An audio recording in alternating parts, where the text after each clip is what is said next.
Glórias a Deus, louvado seja o nome do Senhor. Hoje eu quero falar a respeito do dízimo. Será que nós devemos dar o dízimo? Como começou o dízimo?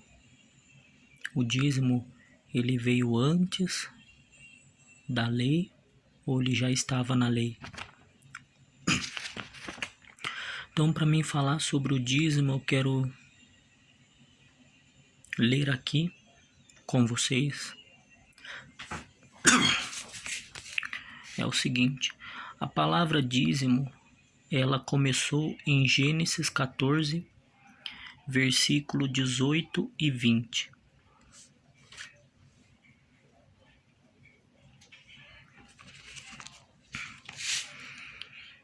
Quando Abraão estava voltando de uma batalha, e ele trouxe muitas riquezas.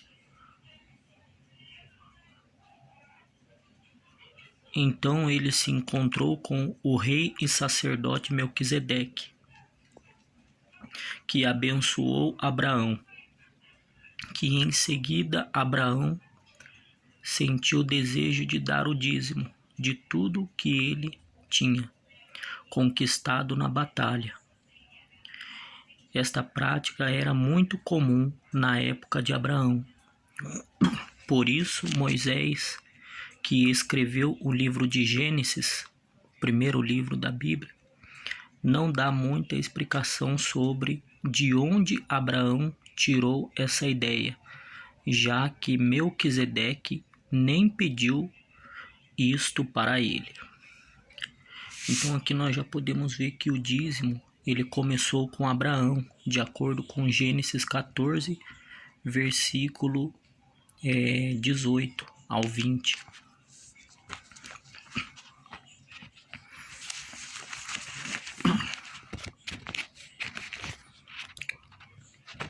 Continuando aqui agora.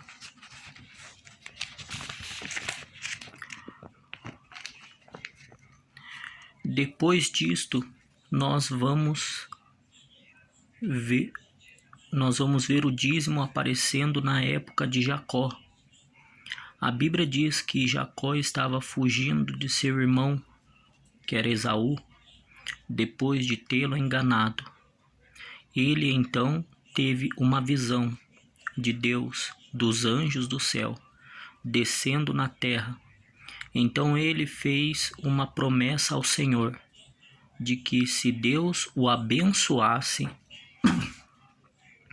e também a sua viagem e prosperasse, Jacó daria o dízimo de tudo que ele ganhasse. Jacó fez isto não porque era uma lei, mas sim porque ele entendia que era um princípio, o que agradava ao Senhor. O dízimo vai aparecer 500 anos depois destes acontecimentos, através da lei.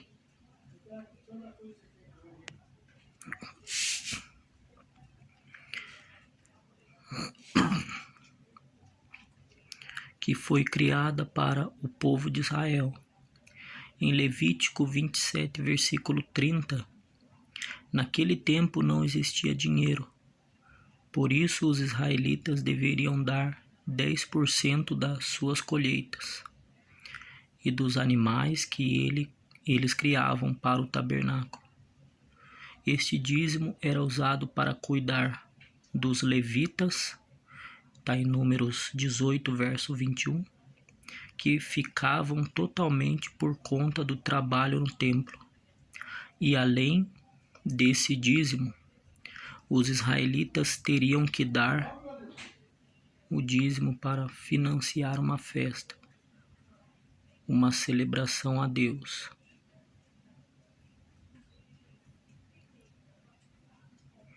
Deuteronômio 14, 22 e 23.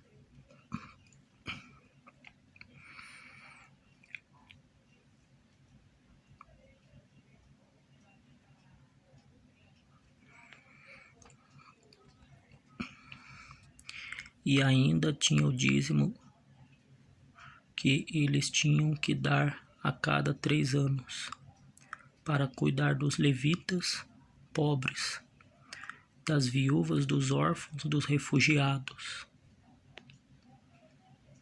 Se fosse calcular tudo isso, vamos ver que os israelitas tinham que dar o dízimo que ficaria em torno de 23,33% de tudo que eles recebiam. Por isso que o dízimo no Antigo Testamento funcionava como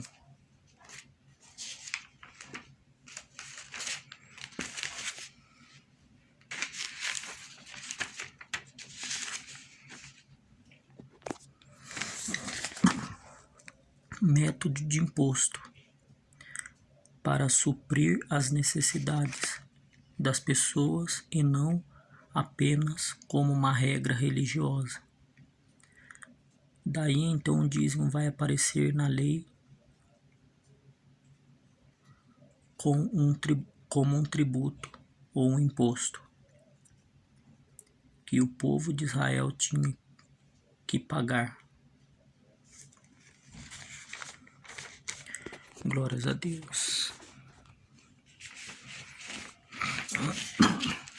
Continuando aqui agora.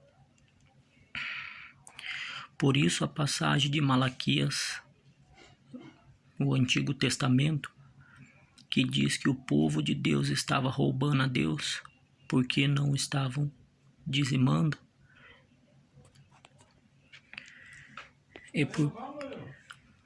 Já desço lá.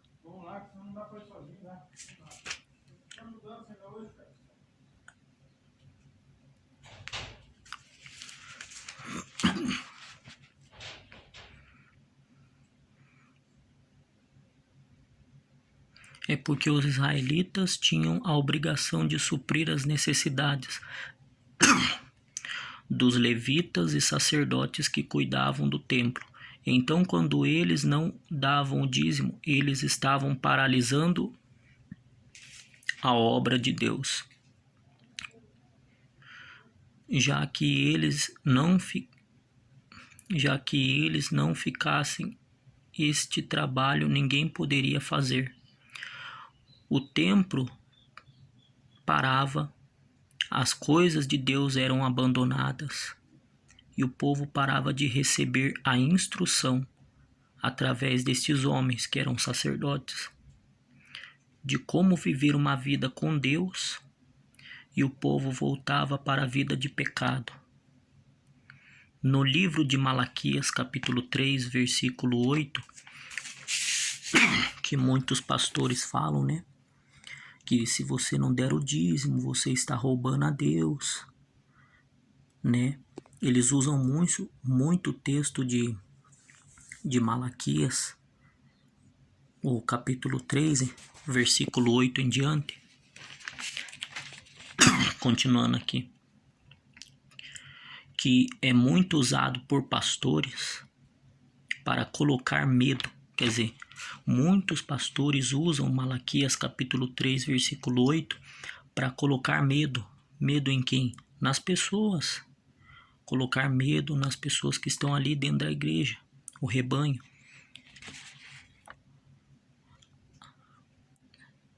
A respeito do dízimo, está falando deste contexto não sobre a nossa realidade nos dias de hoje, já que não temos instituição como antigamente. É nesse contexto que Jesus fala sobre o dízimo no Novo Testamento. Aí Jesus vai falar do dízimo no Novo Testamento, mas sobre esta prática. Em Mateus capítulo 23, versículo 23, você pode ler depois. Veja o que ele disse sobre os religiosos do seu tempo. Para muitas pessoas, esta passagem é a forma clara que todo mundo tem que dar o dízimo, já que Jesus está dizendo no Novo Testamento. Mas a única coisa que precisamos entender, quando Jesus disse que aqueles homens tinham que obedecer à lei, é porque Jesus era um judeu. Todos nós sabemos que Jesus Cristo, ele era judeu. Ele era um judeu. Se Jesus era judeu, ele nasceu sob a lei. Ele cumpriu a lei mosaica. Ele cumpriu toda a lei, como está escrito em Mateus 5,17. Ele veio para cumprir toda a lei, toda a ordenança da lei, os estatutos e ordenanças. Jesus nasceu debaixo da lei de Moisés. Gálatas, capítulo 4, versículo 4. Por isso Jesus viveu de acordo com a lei. Quer dizer, Jesus, o próprio Jesus, que era judeu, viveu de acordo com a lei. Mas veja o que ele disse em Mateus 5, 17 e 18. Então Cristo deixou claro que a lei deveria ser cumprida, mesmo durante o seu ministério. E se ele violasse a lei, ele seria pecador, como eu ou você, qualquer. E então ele não cumpriria sua missão, que era libertar o homem do pecado. Jesus cumpriu toda a lei. Jesus cumpriu toda a lei. Ele é o cumpridor de toda a lei. O diabo queria que ele, Jesus, violasse um ponto da lei, mas Jesus é o único que conseguiu cumprir toda a lei. Ele foi circuncidado ao 8º dia, que faz parte da lei, fazia parte da lei. Ele foi apresentado na sinagoga, fazia parte da lei de Moisés, está em Lucas 3:23. Ele assumiu seu ministério, sacerdócio, aos 30 anos de idade. Faz parte da lei de Moisés. Isso está em Números 4, 34 e 37. Ele fez tudo o que a lei mandava. Você deve se lembrar da passagem da Bíblia onde Jesus curou 10 leprosos. E somente um voltou para agradecer. E quando este homem voltou e adorou o Senhor por este milagre,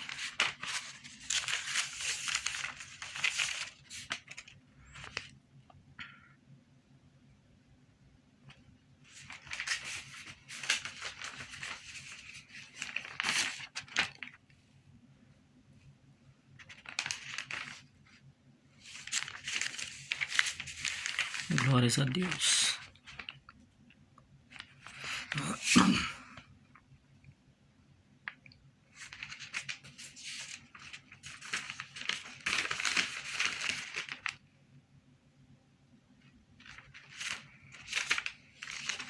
Vamos continuar aqui. Portanto, o dízimo que era levado para Jerusalém era apenas a parte destinada aos sacerdotes. Neemias capítulo 10, versículo 38. O dízimo dos outros levitas era levado para este lugar, mas comido dentro das cidades que eles moravam.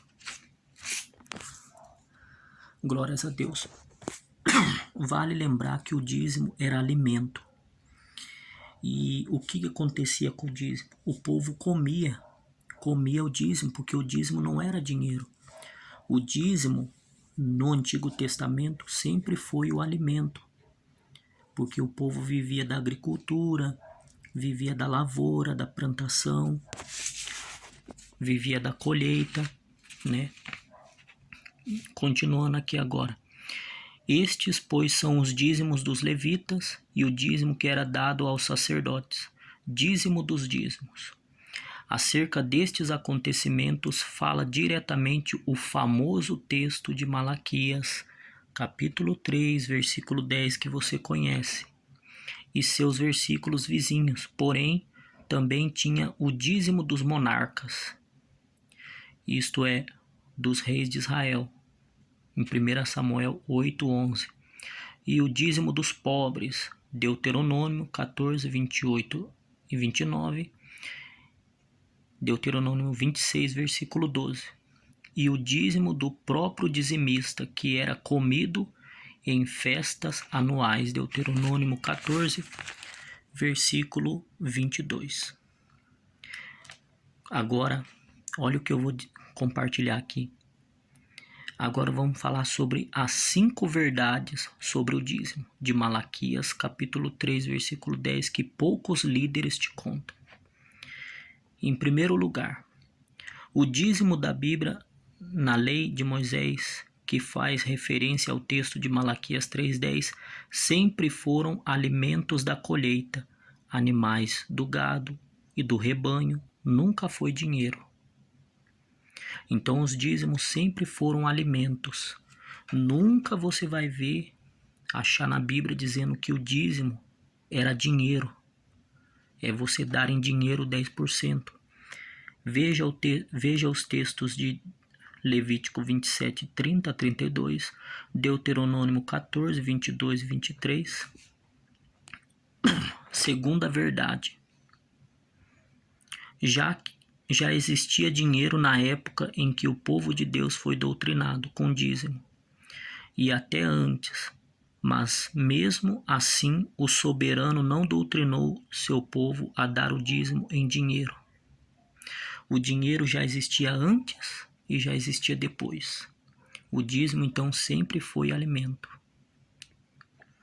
Isso está pode ler os textos de Deuteronômio 14, 23, Gênesis 17, 23, Gênesis 33, 18 e 19. Casa do tesouro ou armazém fica no templo em Jerusalém. Isso jamais se referia às tesourarias das igrejas. Neemias 10, 37 e 38, Neemias 14, 4 e 5. Além disso, casa de Deus somos nós, e não os edifícios de tijolos. João 14, 23, 2 Coríntios 6, 16, Hebreus 3, 5, 6. A quarta verdade que muitos pastores não contam para você sobre o texto de Malaquias 3:10. A quarta verdade é: devorador não é demônio, pois demônio não come fruto da terra. Além disso, os gafanhotos devoradores eram enviados por Deus. Segunda Crônicas 7:13. Agora, a quinta verdade que poucos pastores te contam a respeito do texto de Malaquias 3, versículo 10. Quem são os devoradores nos dias de hoje? Quem são os devoradores nos dias de hoje? Quem são eles? Vamos ver na Bíblia?